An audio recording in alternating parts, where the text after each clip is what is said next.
कैसे हैं आप लोग?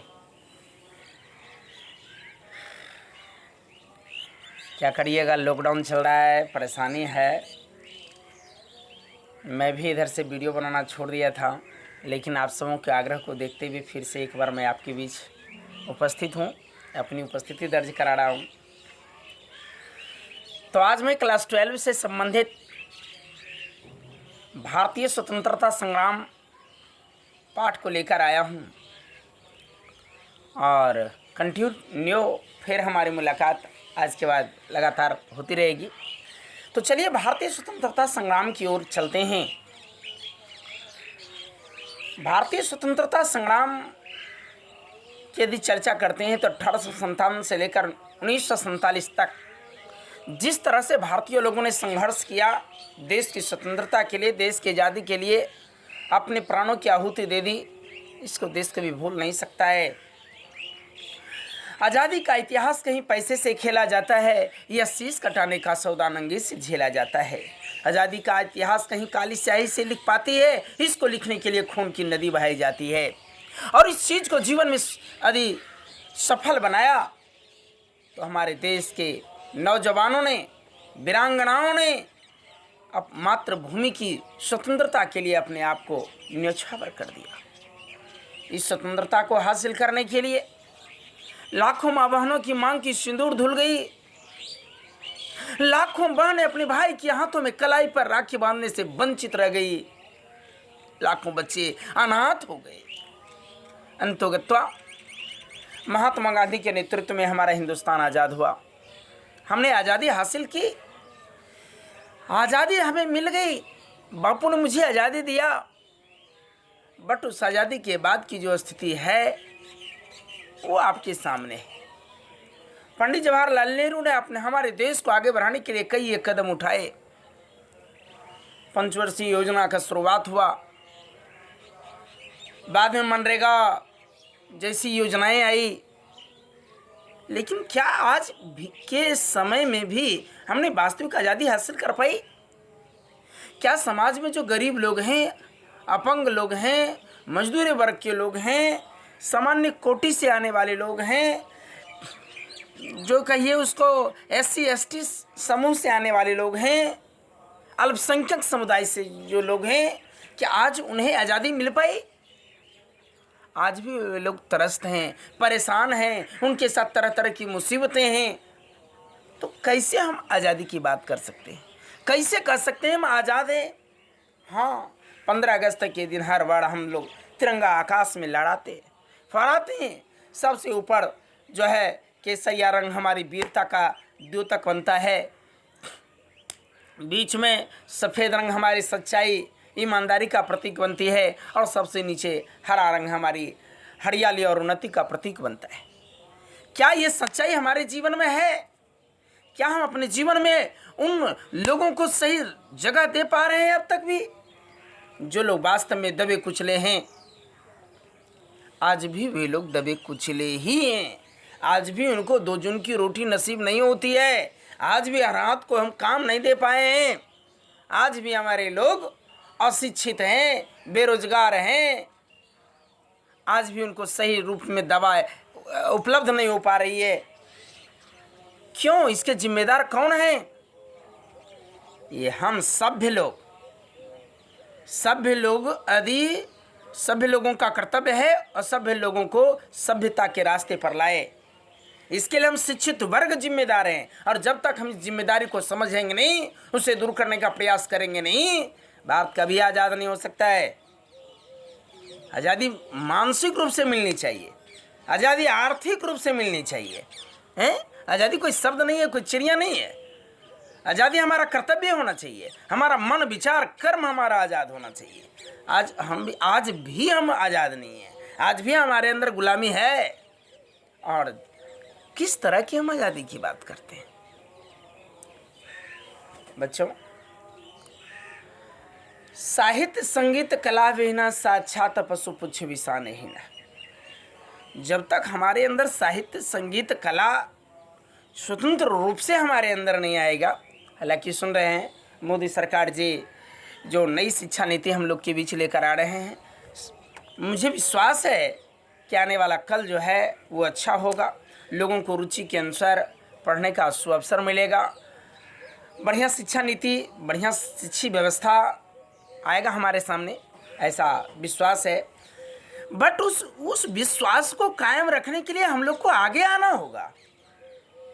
जब तक हमारा समाज आगे नहीं आएगा, जब तक बुद्धिजीवी वर्ग सामने नहीं आएगा, अपने त्याग समर्पण की भावना को दिखाएगा नहीं, तब तक वो चीज़ अच्छी चीज़ है, परंतु वो धरातल पर नहीं आएगी।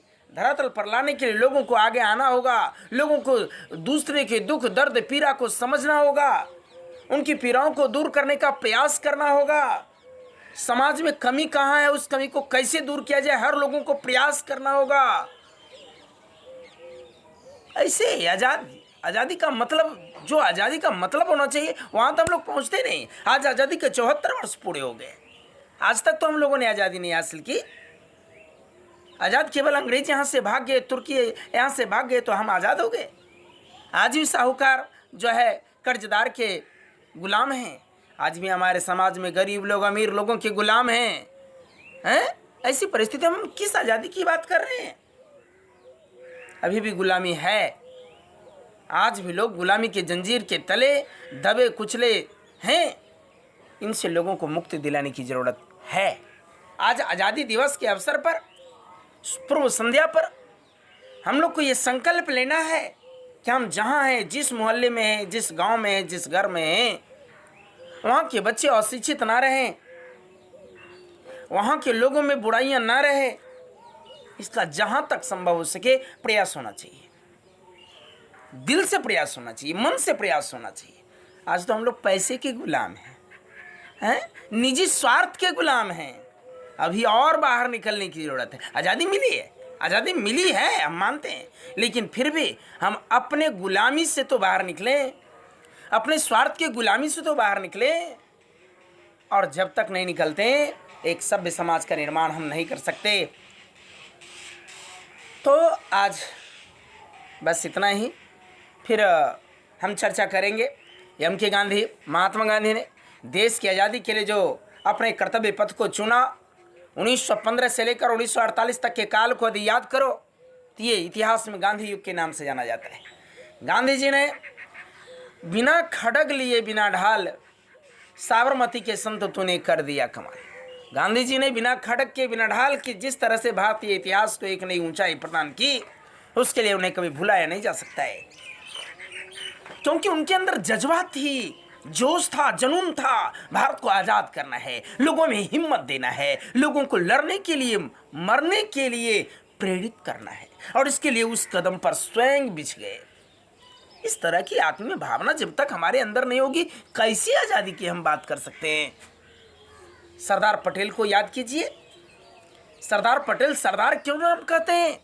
क्योंकि उन्होंने देश की आज़ादी के लिए अपने आप को लौ की भांति जला दिया है।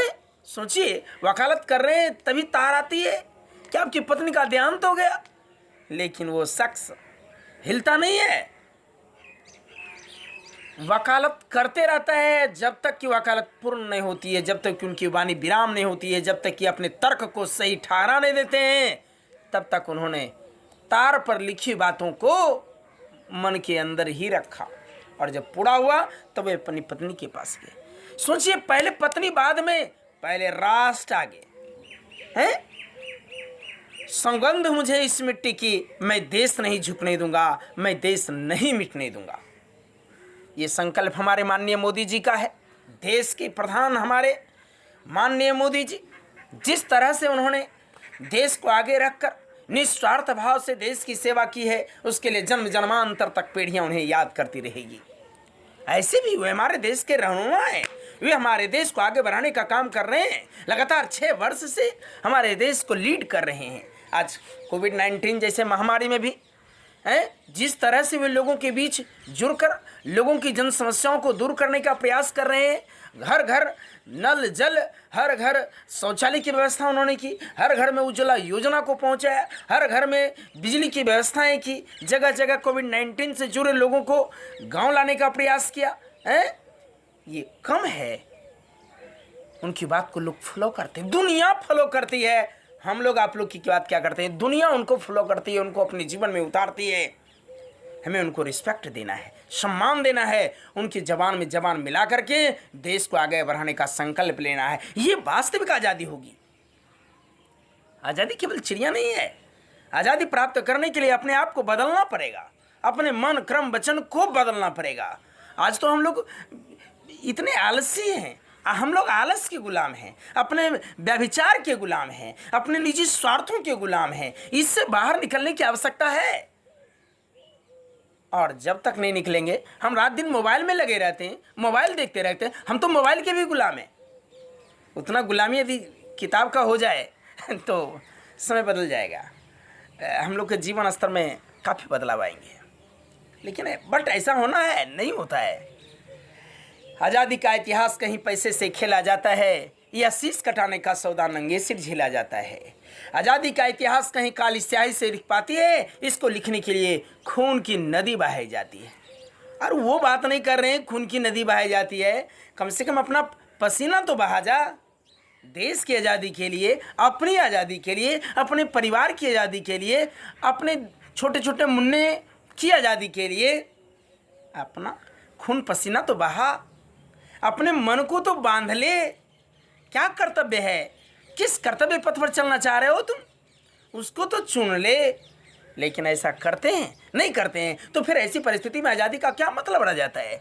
केवल एक दिन झंडे के नीचे खड़े होकर देश की आन बान शान के लिए अपनी जान दे देंगे, ऐसा कहने से आज़ादी थोड़ी मिलती है।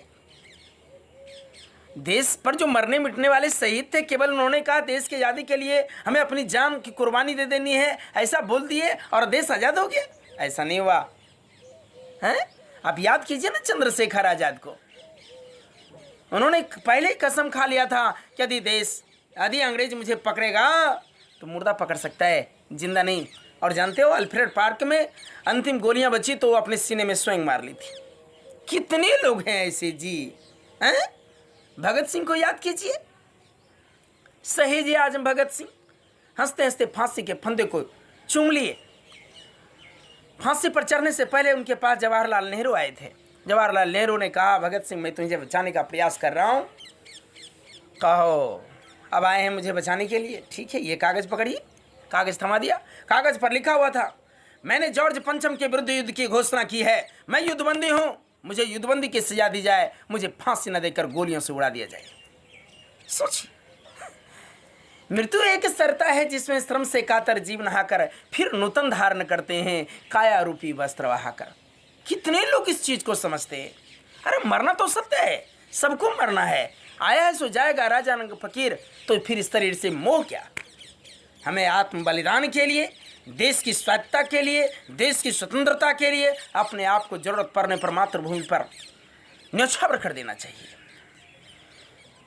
तो इन्हीं शुभकामनाओं के साथ कि हमारा देश आगे बढ़े, आप सब युवा हैं, आप पर ही देश के कर्णधार हो, आप पर देश की महिमा, देश की अखंडता, देश की एकता को सुरक्षित बनाए रखने की जिम्मेदारी है। इन्हीं भावनाओं के साथ, आशीर्वाद के साथ मैं आज विदा लेता हूँ। फिर मिलेंगे कल। धन्यवाद।